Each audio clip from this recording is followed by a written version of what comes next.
Skaven Wars, The Black Plague, Warhammer Chronicles. Book by CL Werner. Recording by Benjamin Price. First book, Dead Winter. Prologue. The pungent smell of smouldering warpstone wafted through blackened chamber, the corrupt fumes slithering into every nook and cranny, oozing between the crumbling bricks, burning into beams of oak and ash, discolouring glass and tarnishing bronze. It was the stench of darkest sorcery, and this was its night. The noise of creeping rats inside the walls died out as the fumes incinerated their tiny lungs and liquefied their little brains. Beetles and roaches fell from the rafters, their bodies shriveled into desiccated husks. Bats took wings, shrieking their fright as they desperately tried to flee the deathly miasma, smashing against the walls and ceiling, raining down to the floor in battered, bloody strips of quivering flesh. Seer Lord Skritar's whiskers twitched as the smell of blood flickered amidst the searing scent of warpstone. It was an unconscious, instinctive association. Skritar's mind was far too disciplined to be distracted in this. His hour of terror and triumph. The Seer Lord stood at the head of the ring of creatures, dressed in grey robes. Like him, they were ghastly, inhuman things, abominable monstrosities that seemed to blend the most hideous qualities of man and rat. Great horns protruded from their elongated heads. Terrible symbols were painted or branded into their furry foreheads. The eyes in their verminous faces blazed with malefic energies, glowing green in the omnipresent darkness. Their paws were folded before them, clawed fingers entwined, their fangs clashing together in a low chant of hisses and squeaks. Seer Lord Skritar felt panic drumming inside his chest, as though any moment his heart might burst from sheer terror. The audacity of what he had fought to achieve, the arrogance, the impudence. No! The Seer Lord forced his nerves to quieten. There was danger. There was always danger when invoking the forces of darkness. When engaging in a conjuration beyond the blackest of the black arts, no other Skaven would have dared what he had dared.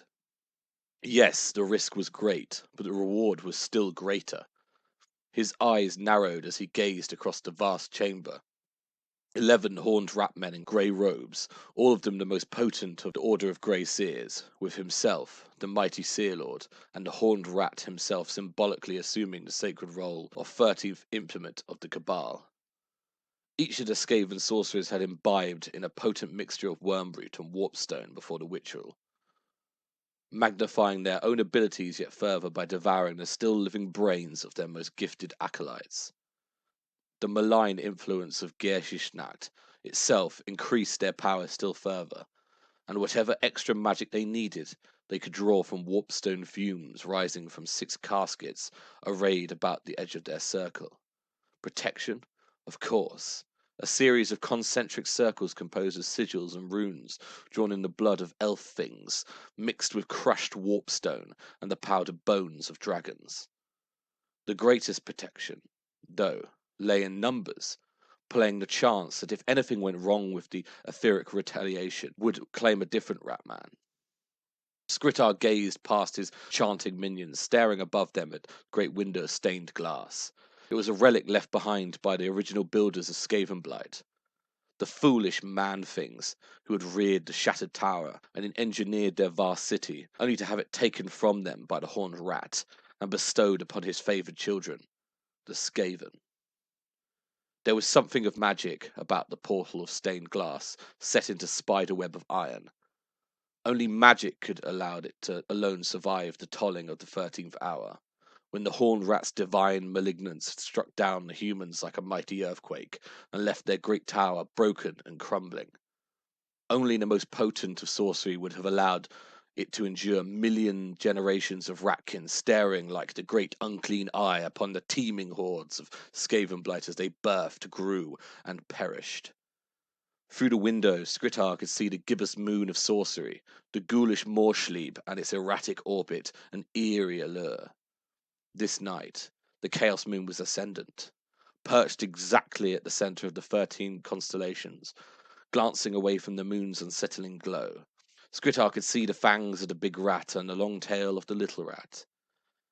He could see the snarling muzzle of the cornered rat and the bloated carcass of the drowned rat. There were the feeble nubs of the pink rat and the murderous eyes of the black rat, and whining off in the stellar shadows was the cosmic buffoon, King Mouse, the meat that thought it was Skaven. Rare was such a conjunction. Maybe once in 1,000 generations of Skaven did moon and stars align in such a way. When such alignment came to pass, there were certain spells and rituals handed down from Seer Lord to Seer Lord that could be performed. Magic of such awful potency that no other Skaven was allowed to even suspect their existence. Yet there was only so much magic a single sorcerer could conjure, and Skritar wanted far greater things. The heathen vermin of Clan Pestilens were brewing some new contagion, a great plague they thought finally may bring surface-dwelling man-things to their knees. Spies from every clan in Skavenblight had reported to their warlords that now the whole Under-Empire was a seething hotbed of rumour and ambition. Outwardly, Skritar dismissed the plans of the Plague Months as diseased fantasies, delusions, brought on by the maggots of madness burrowing through their brains. Inwardly, however, he feared the Arch-Plague Lord Nurglich really did have such a weapon. If he did, the balance of power in Skavenblight would shift. The other Lords of Decay would scurry to curry favour with Plague Priests and forget their true allegiance to Lords the Glazed Seers and the Horned Rat. It was something to make the Seer Lord's glands clench. The thought of Plague Monks would gain ascendancy over Skavendom. It was a possibility that had led him at last to build this cabal and initiate the greatest feat of magic ever executed by Skaven sorcery. Skritar raised his paws, invoking the 13 secret names of the Horned Rat, scratching his god's mark upon the great ritual. At once there came a shift in the chamber's atmosphere. It was not necessarily to feel the power rising from the circle. He could smell it, almost see it, draining out from the grey seers like a tremendous shadow. Through stained glass window he could see the face of Morschlieb begin to darken, its ghoulish glow muffled behind the magnitude of dark magic assaulting it. A squeak of anguish echoed through the chamber. Skritar could smell black Skaven blood in the air. He heard a body crash to the floor. A few instants later, there was a second shriek, a second crash. Then there came a third. Fear coursed through the Seer Lord's heart. Had he misjudged the potential? Was this too much for even an entire cabal of grey seers to command? Around him he could feel the air becoming charged with an ever-increasing pulse of eldritch energy. He could see the moon growing dim at its very essence was overwhelmed by Skaven sorcery. A fourth shriek. Now there came anxious squeaks and whines from other grey seers. One more death and the survivors would panic and break the circle, fleeing like full meat despite the havoc such an abrupt break in the ritual would cause. Skritar found his fangs together at the cowardice of his treasonous underlings. They deserved a bloody and unnatural death for their lack of fortitude.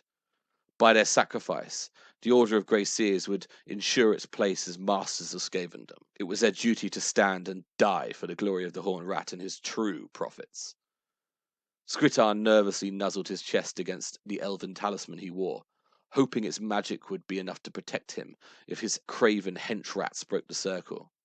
Before that could happen, the air lost the charge that had been building up inside it. The moon's glow was restored.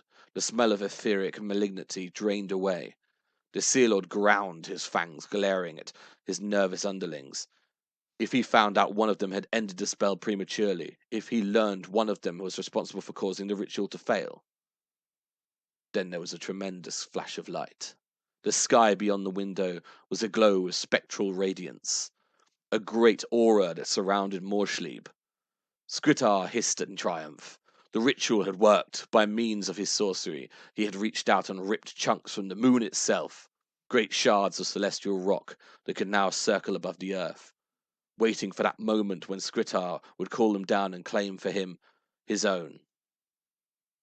Because there was a secret about Morschlieb, one that even elven wizards treated as impossibility, and which other Skaven thought was a wonderful myth with no basis in reality. The Chaos Moon, Dark Morschlieb, was composed of pure warpstone.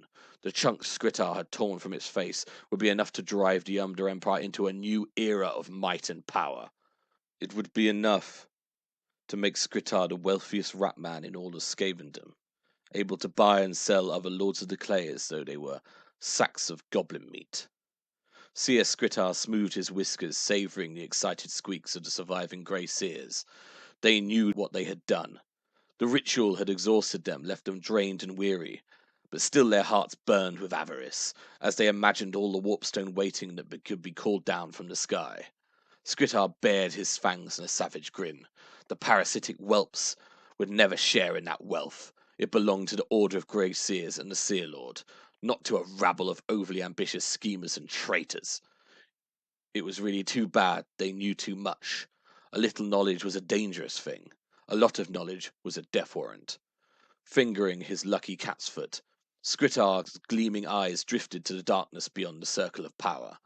He could just see the shape there, and only because he knew where to look for it, and had saved enough magic to allow him to see it. A wiry figure, stealing unseen and unknown upon the exhausted grey seers, its body draped in a cloak of black, a mantle woven from the scalps of changelings and demons. He could see the dripping daggers clenched in the killer's black-furred paws, the enchanted metal of blades themselves saturated with poison, so that the knives exuded a constant sweat of venom. Deathmaster Silke, the supreme assassin of Clan Eshin. His hapless minions should feel honoured. Skritar had spared no expense to ensure that they wouldn't tell anyone else what they had done this night.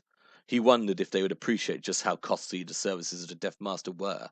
It was the finest compliment one Skaven could pay another, spending a small fortune to murder them. Skritar watched as the first of his underlings went down, both of the Grey Seer's lungs pierced from behind Silke's blades.